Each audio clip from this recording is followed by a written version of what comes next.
ಹರೇ ಕೃಷ್ಣ. ಅಧ್ಯಾಯ 1 ಶ್ಲೋಕ 29.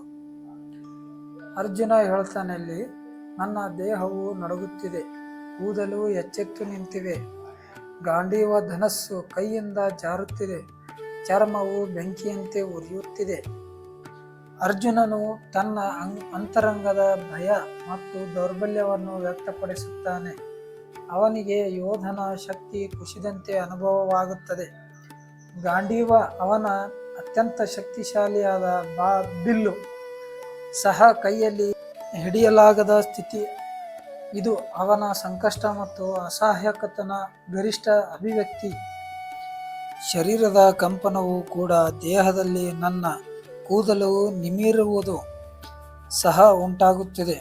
ಅರ್ಜುನನ ಧನಸ್ಸು ಜಾರುತ್ತಿದೆ ಕೈಯಿಂದ, ಚರ್ಮವೂ ಸಹ ಖಂಡಿತವಾಗಿಯೂ ಉರಿಯುತ್ತಿದೆ. ಅನುವಾದ: ನನ್ನ ಶರೀರವು ಕಂಪಿಸುತ್ತಿದೆ, ಕೂದಲು ನಿಮಿರುತ್ತದೆ, ಗಾಂಡೀವ ಧನಸ್ಸು ಕೈಯಿಂದ ಜಾರುತ್ತಿದೆ ಮತ್ತು ನನ್ನ ಚರ್ಮವು ಉರಿಯುತ್ತಿದೆ. ಭಾವಾರ್ಥ ತಿಳಿಯೋಣ ಬನ್ನಿ. ಶರೀರದ ಕಂಪನ ಮತ್ತು ರೋಮಾಂಚನಗಳಲ್ಲಿ ಎರಡೂ ವಿಧ. ವಿಶೇಷ ಆಧ್ಯಾತ್ಮಿಕ ಹರ್ಷೋನ್ಮಾದದಿಂದ ಅಥವಾ ಲೌಕಿಕ ಸನ್ನಿವೇಶದಲ್ಲಿ ಮಹಾ ಭಯದಿಂದ ಇವು ಅನುಭವವಾಗುತ್ತವೆ.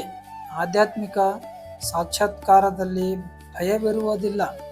ಈ ಸನ್ನಿವೇಶದಲ್ಲಿ ಅರ್ಜುನನಲ್ಲಿ ಕಾಣುವುದು ಲೌಕಿಕ ಭಯದ ಎಂದರೆ ಪ್ರಾಣನಷ್ಟ ಲಕ್ಷಣಗಳು. ಇತರ ಲಕ್ಷಣಗಳಿಗಿಂತಲೂ ಇದು ಸ್ಪಷ್ಟವಾಗಿರುತ್ತದೆ. ಅವನು ಎಷ್ಟೇ ತಾಳ್ಮೆಗಟ್ಟಿ ನಿಂತರೆ ಅವನ ಪ್ರಸಿದ್ಧ ಧನಸ್ಸು ಗಾಂಡೀವ ಅವನ ಕೈಗಳಿಂದ ಜಾರುತ್ತಿತ್ತು. ಅವನೊಳಗಿನ ಹೃದಯವು ಉರಿಯುತ್ತಿದ್ದರಿಂದ ಚರ್ಮವು ಉರಿಯುತ್ತಿತ್ತು ಎನ್ನಿಸಿತು. ಇವೆಲ್ಲವೂ ಬದುಕನ್ನು ಕುರಿತು ಲೌಕಿಕ ಕಲ್ಪನೆಯಿಂದ ಉಂಟಾದಂತಹವು.